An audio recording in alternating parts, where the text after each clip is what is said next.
Hello, everybody. Like I say, my name is Arthur. Everybody calls me Art. I've been in school now, in my second year. We talking about the DA, the gentleman for the DA. I can't pronounce his name, so I ain't even gonna try. But I remember his case a long time back. I'm one of them that's got that brain disease of addiction. I was born in Virginia. My father was in the service, so we moved around very quickly. At a very small age, he moved us to North Carolina.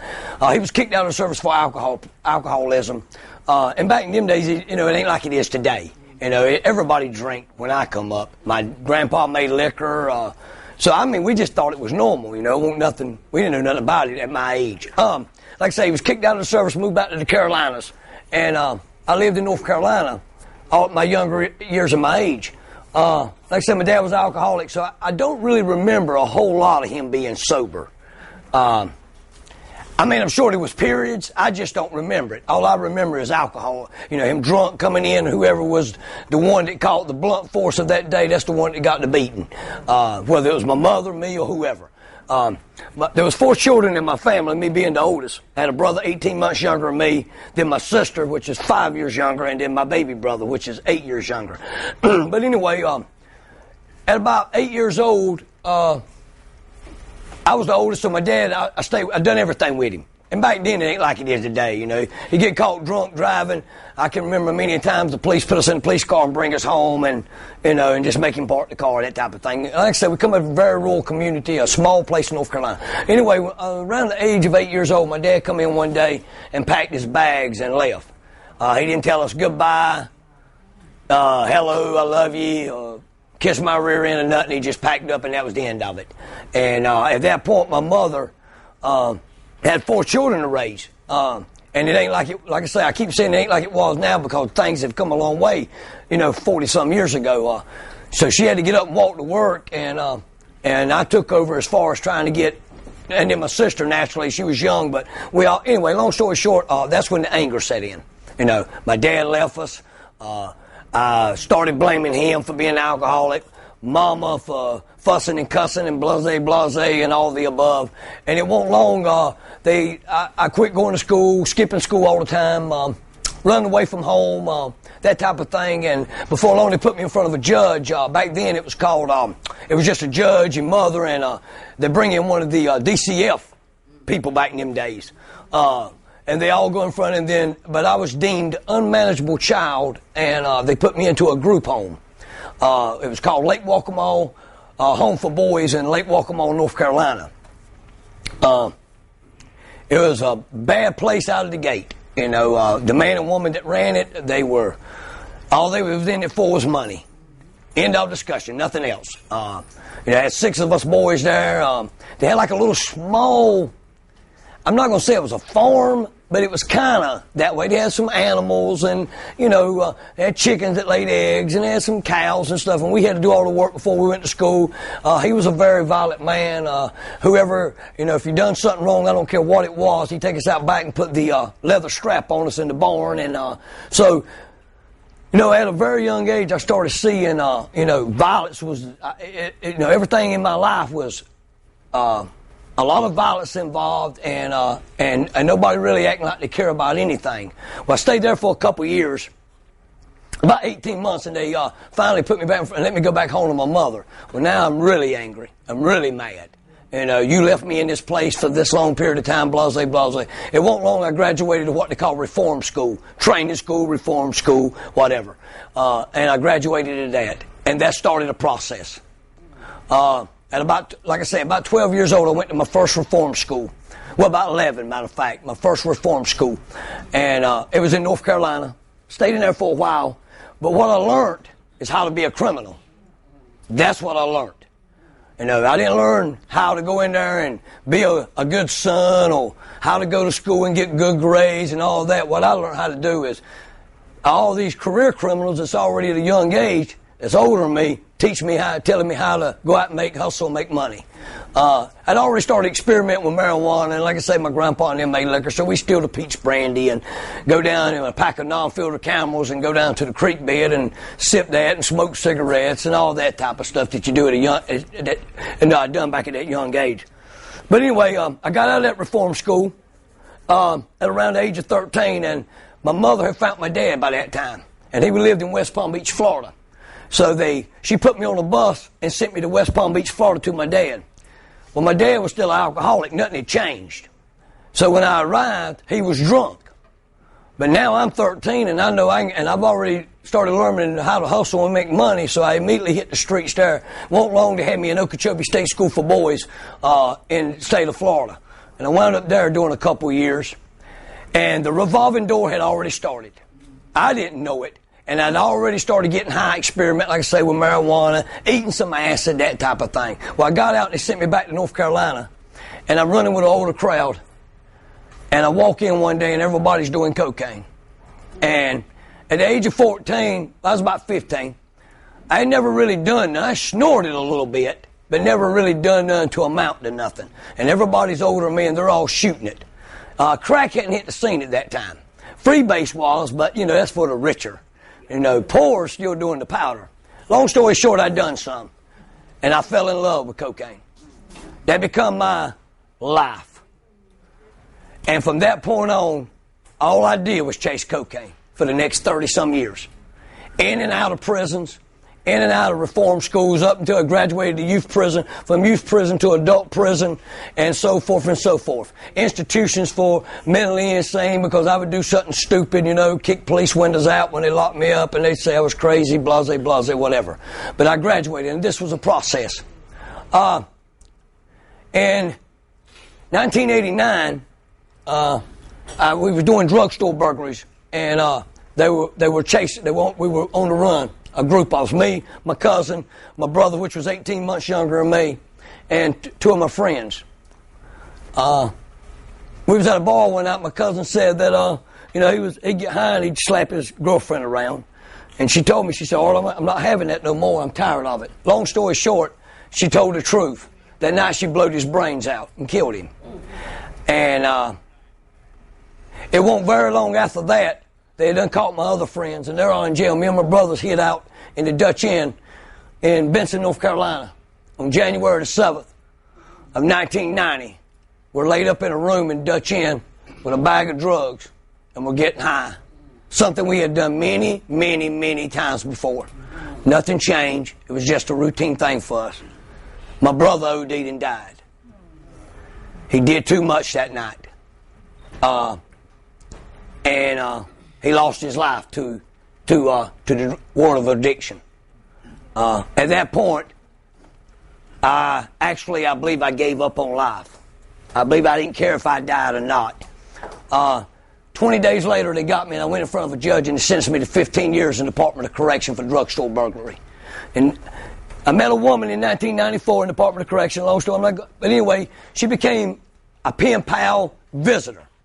I'm not going to lie about it. Want no relationship. I'm in prison. She's on the outside.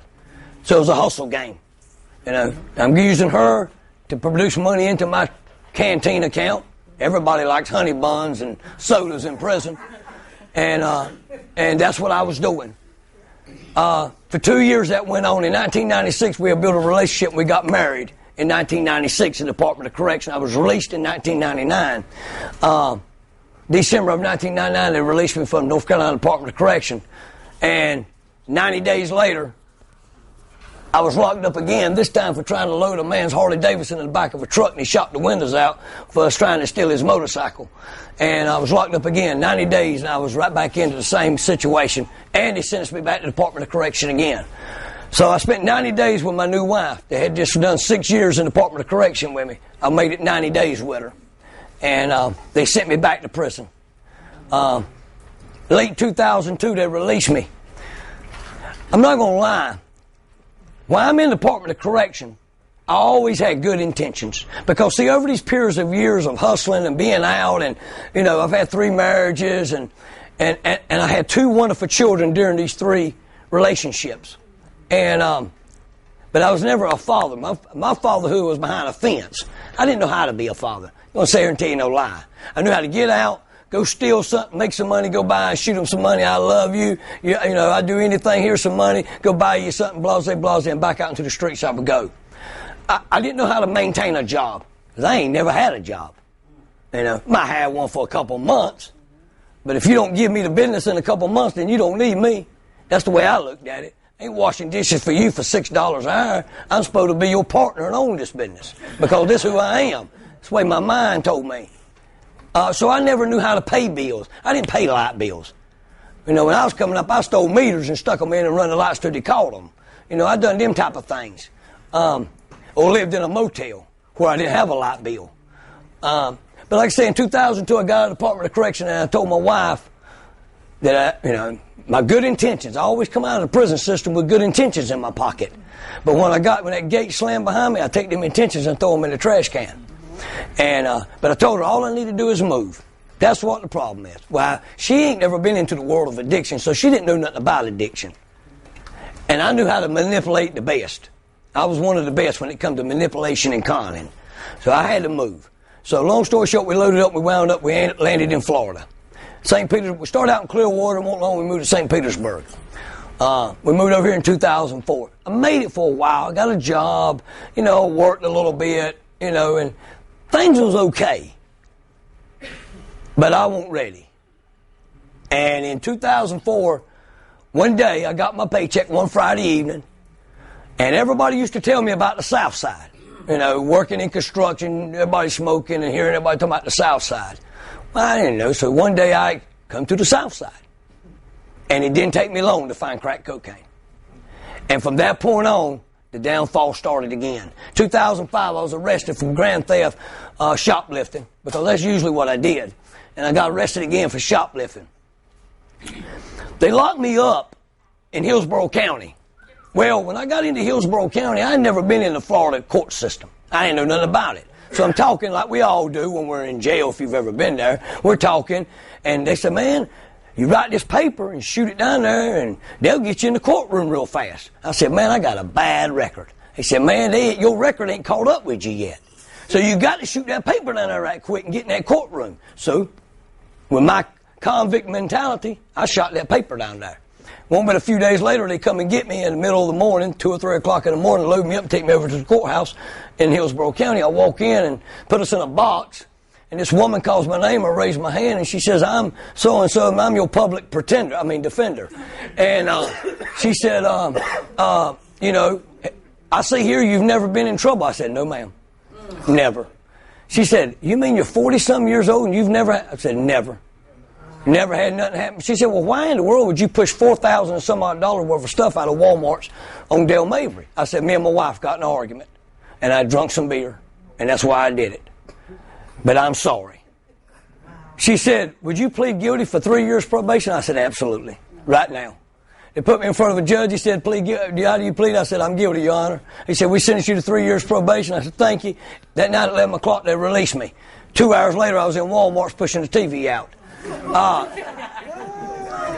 Never slowed down. Never slowed down. Never looked back. 4 months later, they knocked me off at 22nd Avenue in Lowe's with 6 nail guns, $500-something a piece. I put 6 of them out in the shopping cart. Well, long story short, Hillsborough County's looking for me now because I never went nowhere on that. And they locked me up in the Pinellas County Jail. This is in early 2007.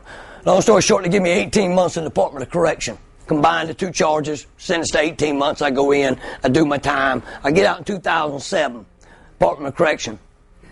That's my first brush with the Florida Department of Correction. I walk out in 2007. I brought them intentions out with me again, though. And I'm going to do the right thing, and I'm going to be good, and I ain't going to do nothing wrong. But about 30 days after being released, somehow or another, my car knew how to drive to the South Side. And it wound up over on the South Side to my friends, and I ain't got to tell you no more about that story. 5 months later, I'm back in the Pinellas County Jail, locked up again. And like I say, this had become such a revolving door, and I had burned all my bridges that everybody had gave up on me. Everybody. So when I called my mama collect on that little box phone we got in there in the Pinellas County Jail. She wouldn't accept the phone call. And I called 2 or 3 times and she wouldn't accept it. Finally, on that little recording you get, please, I need to talk to you. She finally accepts the phone call. And she says, you know what, Art? I am so thankful that you're in jail. She said, tonight, for the first time in a many years, I can lay down and get a good night's sleep. She said, so you love prison? You enjoy yourself. And she hung up. And that was, nobody else had nothing else to do with me. I laid in the jail for that period of time in 2007. I was tired. Finally, I was beat down. You know, they say we got bottoms. I believe we got many bottoms. You know, my brother dying was one of my bottoms, but it didn't stop me. You know, my daughter coming to see me at age of 13 in the Department of Correction and sitting there in the visiting room, and I said, what do you want for Christmas? She said, all I want is you, Daddy. You know, that was one of my bottoms, but it didn't stop me. You know, my brother-in-law OD'ing on heroin. It didn't stop me. So I think we got many bottoms. Laying in the concrete on a piece of cardboard, not had a bath in days, chasing that next hit, didn't stop me. All of them times in and out of prison and institutions didn't stop me. I don't know why in 2007 I was tired. I can't answer that question because I don't honestly know. All I know is I was tired. So in 2007 I started writing letters to Operation PAR, to DACO, to all of them, begging for help. They send people up to interview me, and every one of them will say, God almighty, how ain't you had treatment? You are a severe case. You have a severe drug problem. Blase, blase. Long story short, they charged me with 3 charges. They arguing back and forth. My public defender, kept saying, we're going to get you, they would offer me a plea bargain that was just crazy for shoplifting. And long story short, I didn't even steal nothing this last time. I just attempted to. But they would offer me these crazy plea bargains. I kept refusing them. Finally, he said, the only thing we can do is go in front of the judge and plead guilty. And whatever happens, happens. So that's what we did. The DA was asking for 3 years in the Department of Correction. No less than 3 years. My public pretender just stood there like this. So finally I raised my hand. It was in Judge Ballone's courtroom. And he said, yes. I said, can I say something before you sentence me today, Your Honor? He said, sure. I said, no matter what you sentence me to today, prison ain't no big deal to me no more. Really and truly, that's the only life I know. So actually, you're sending me back home. All my friends are in prison. I don't know how to live a productive life. So whatever you decide to do today ain't no big deal to me. And I don't mean that disrespectful. I'm just being honest for a change. What I am asking you, whatever you sentence me to today, please give me some help. That's all I'm asking. So he sentenced me to 2 years in the Department of Correction again. And he court-ordered a drug treatment program. I went into the modality program on June of 2007 at Mayo Correctional Institute. Done 4 months in the treatment program and went into a peer facilitator trainee and started training. Long story short, I went from there to peer facilitator, from peer facilitator to lead facilitator, from lead facilitator to the lead facilitator of the director. I've done my whole 2 years in the modality program. I did every single thing you can do in the modality program except work on the computers because they don't allow inmates to work on computers in the Department of Correction. But other than that, I did it all. From group counseling to one-on-one assessments to teaching educational programs, whatever. I did it all. My director seen that this was what I was good at. They treated me as a human being for once in my life. I won't treat it as an animal. I was treated as somebody. I was released August 25th of 2009 from the Department of Correction, and I came back to St. Petersburg. And I started over. I struggled in the beginning because I didn't have nowhere to go. And my family, which my family don't live here, but my ex-wife and what few people I knew that didn't get high, wouldn't even open the door when I knocked on it. They'd come out and sit on the porch and talk to me. But they wouldn't allow me in their house because they knew if they allowed, last time they seen me, if they allowed me in their house, when they went back in, something would be missing. Because that's how I was. But it started a process. And I started working towards doing better. I got a job. Something I ain't ever done. I still got that job today. You know, I'm still working that same job. 2010, I went to St. Petersburg, and my director's my mentor for the modality program. We talk on a daily basis, usually, or a weekly basis. And she told me, go, and I went and I talked to the school people. And I started in the Human Services program as working towards being a substance abuse counselor. In 3 more semesters, I'll have an associate's degree in the substance abuse field. I've already got 1 degree. I've got 5 years clean. And I ain't had a criminal conviction, and I ain't stole nothing since 2007, the day they locked me up in the Pinellas County Jail. I go in the store today, if I can't buy it, I leave it. I don't stick it in my pocket.